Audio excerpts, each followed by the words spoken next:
Cumprimento os irmãos com a paz do Senhor. Tem algum pentecostal aqui nessa reunião? Glória a Deus. É uma alegria poder estar aqui nessa noite compartilhando neste momento histórico das Assembleias de Deus no estado do Acre, junto à Seimadec. E eu quero aqui, Seimadec, né?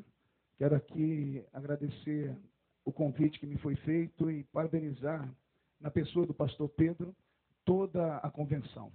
Quero agradecer também à deputada Antônia Lúcia, que junto com seu esposo, Silas Câmara, me intimou para estar aqui. Eles não pedem, quando pedem, eu tenho juízo e obedeço.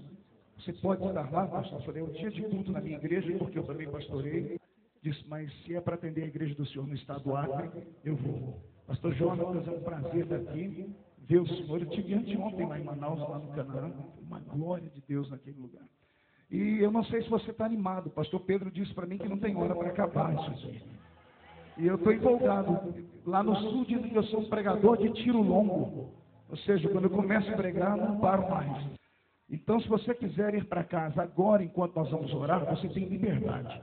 Dá tempo de assistir o Corujão ainda em casa. Se ficar comigo aqui, coruja você não vai ver, não. Mas você corre o risco de ver a bombinha do Espírito Santo voar sobre este lugar aqui. Posso ouvir um grito de glória a Deus, essa igreja linda? Então, de pé como estamos, abra a sua Bíblia comigo agora, sem perca de tempo, na primeira epístola de São Paulo aos Coríntios, no capítulo de número 2 e no versículo de número 9. Primeira epístola de São Paulo aos Coríntios, capítulo de número 2, o versículo é o de número 9. Glória a Jesus Cristo, nosso Senhor. Quero cumprimentar também todas as pessoas que nos assistem agora através da Rádio Boas Novas, através do site Acre Gospel, pessoal do Twitter aí, eu tenho 50 e poucos mil seguidores, acabei de postar uma foto, acordou todo mundo. Está o país inteiro assistindo pela internet agora, e eu falei para eles que o povo do Acre é pentecostal até o tutano dos ossos. Então, por favor, não me deixa passar vergonha, não. Os pentecostais que vier, pode dar um grito de glória a Deus aí. Sonopasta, salva o tecladista aqui, que ele não está aqui de enfeite, não. Ele me acompanha, é o levita que tange enquanto eu prego, então dê som no teclado dele, por gentileza, em nome de Jesus.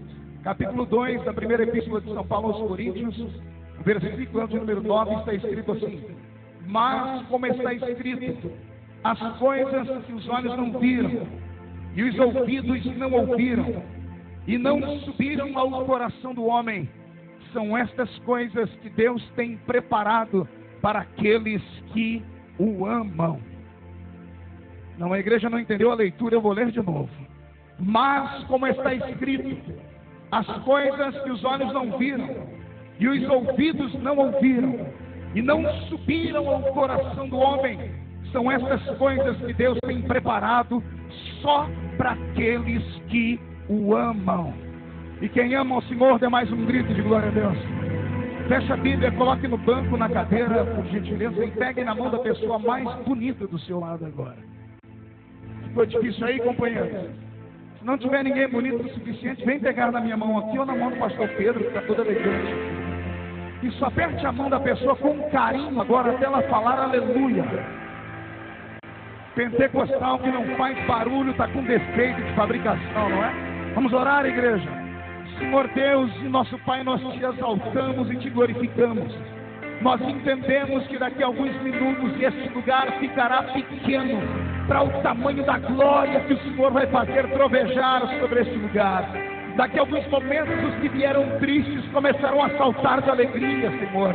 Os que vieram se arrastando devido às lutas do dia a dia vão receber um par de asas e vão sair daqui voando nas asas de um novo tempo. E antes que eu comece a ministrar a sua palavra revelada, cerque esse lugar com a sua presença, e num raio de 5 quilômetros, onde houver um demônio alojado agora, eu dou a esses demônios segundos para desaparecerem daqui, porque se não sumirem, serão queimados pelo poder da sua glória que aqui será derramada. Senhor, abre as comportas dos céus sobre o estado do Acre nesta noite, e mande do céu para a terra uma comitiva de anjos que esses anjos comecem a descer entre nós e comecem a esparramar brasas de fogo tiradas do seu altar. E onde houver um crente batizado com o Espírito Santo, pega ele nessa hora, Jesus, e mostra o caminho da verdadeira adoração. Fala conosco e fica conosco, é o que eu te peço agora e sempre. E a igreja diz amém. E os que podem, tomem o seu assento, dando a Jesus uma linda salva de palmas, mas com vontade, com vida, com vitalidade. Glória a Deus, glória a Deus, glória a Deus. Eu prometo que não vou me delongar muito, mas também prometo que não saio daqui sem deixar tudo que Jesus colocou no meu coração. E eu estou sentindo a presença dele nesse lugar aqui. Eu assisti uma cena aqui que me deixou emocionado nesta noite. E eu ouvi da boca do pastor presidente da convenção. O pastor Marcos, há mais de 25 anos não acontecia o que acontece nessa noite. Tinha uma só vez, uma só alavancada. Centenas de evangelistas tendo seu ministério reconhecido, sendo ordenados por essa convenção. Meus parabéns. Parabéns à Convenção do Acre e que todas as convenções do Brasil sigam esse exemplo. Eu sei a dificuldade que é você ter uma chamada, ter uma vocação divina, ter os sinais de Deus te acompanhando e você não ter o crivo da sua convenção lhe reconhecendo. Eu me lembro que quando preguei a primeira vez no maior congresso de missões do Brasil, eu era diácono ainda, lá em Camboriú, e me apresentaram como pastor. E eu fiquei quieto, porque ninguém perguntou se eu era pastor. Então me apresentaram como pastor e em espírito eu disse, eu recebo, eu não posso. Eu aprendi que profecia boa a gente recebe e guarda no coração. Amém, igreja do Senhor? E preguei no primeiro ano e a agenda abriu e comecei a pregar fora do país. Voltei o segundo ano na festa, como diácono ainda, mas colocaram meu nome de pastor e eu recebi a profecia de novo. Já estava extrapolando todos os estados da Federação Brasileira quando um pastor resolveu pedir a minha credencial. E eu falei, o que é isso, pastor? Que eu era do meio do mato, crescido na Vila Tatu, uma igreja pequena, não tinha a organização que tem as grandes capitais. Ele falou, olha, mas qual é a sua convenção? Eu disse, eu sou do estado de São Paulo, mas qual delas? Porque lá tem a Comadestre, tem a Confradestre, tem umas outras extras e a Sede Estela.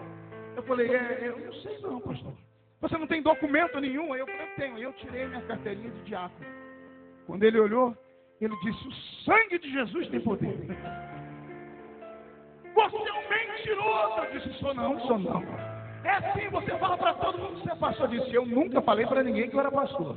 É as pessoas que me apresentam como pastor e eu fico quieto. Eu não minto, eu omito. Porque eu aprendi que inteligência a gente usa no momento certo. Eu disse, mas se você não é consagrado, não é reconhecido, se você tem algum problema, então você está proibido de pregar aqui. E aí as portas do Brasil Deus se fecham. Então eu sei a dificuldade que é você ter uma vocação, ter uma chamada divina e os homens não te darem crédito.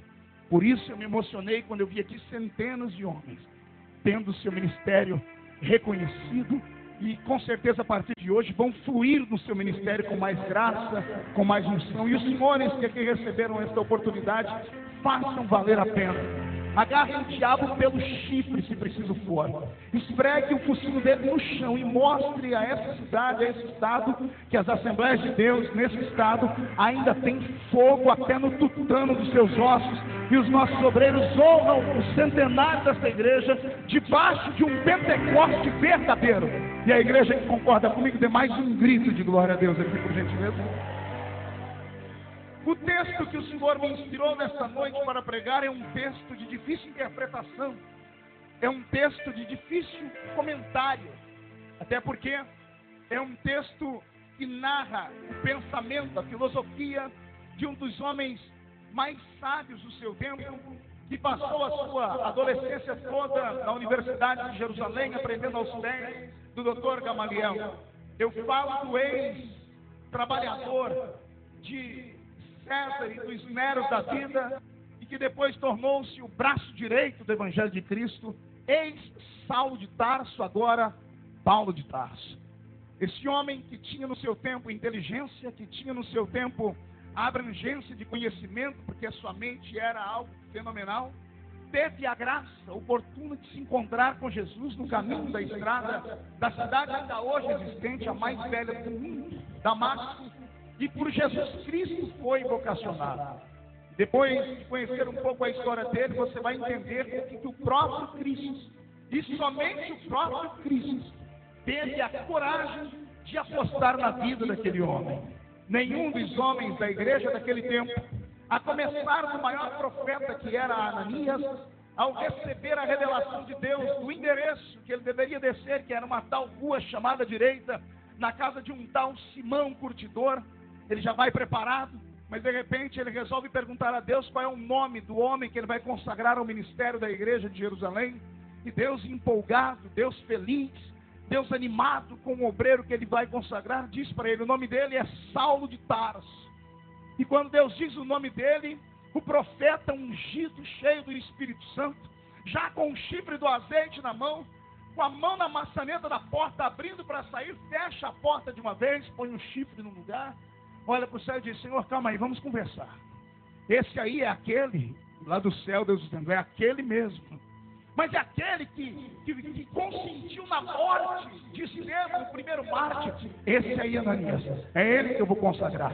Mas é aquele que recebeu cartas da igreja, entre aspas, do judaísmo, e que recebeu também a imposição do governo de Roma para destruir a fé que nós professamos. E Deus do céu dizendo: é esse aí que eu vou consagrar. De repente, Ananias olha para você e diz: Senhor, mas esse homem não vale nada. Esse homem não presta para nada. Imagina Deus se ajeitando no trono, segurando as mãos para não matar ele fulminado. Imagina Deus pensando consigo e falando com a Trindade no céu, dizendo assim: por que ele está pensando? Eu não estou pedindo um conselho dele. Eu não estou pedindo um apoio dele. Eu não pedi para passar pelo crivo dele.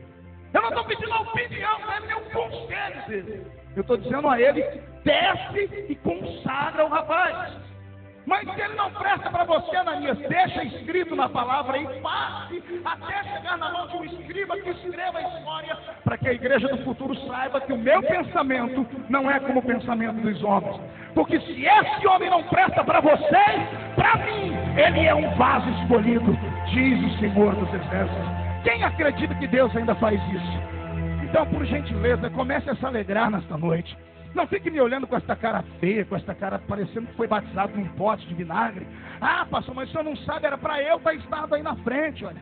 Eu estava quase tudo certinho, mas não passei por isso. Aquela pessoa me bloqueou, aquele obreiro, por questão pessoal, não me deixou chegar amado, deixa eu te dar um conselho.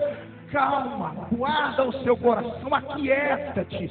O que é seu e o bicho não come. O que é seu não tem demônio na terra que tire. E cá para nós, aguenta, a consagração você já tem, só falta a ordenação. Pastor, o senhor é maluco? Não, eu só conheço a Bíblia. Eu repito, a consagração você já tem, só falta a ordenação. A ordenação vem da horizontal, mas a consagração vem da vertical.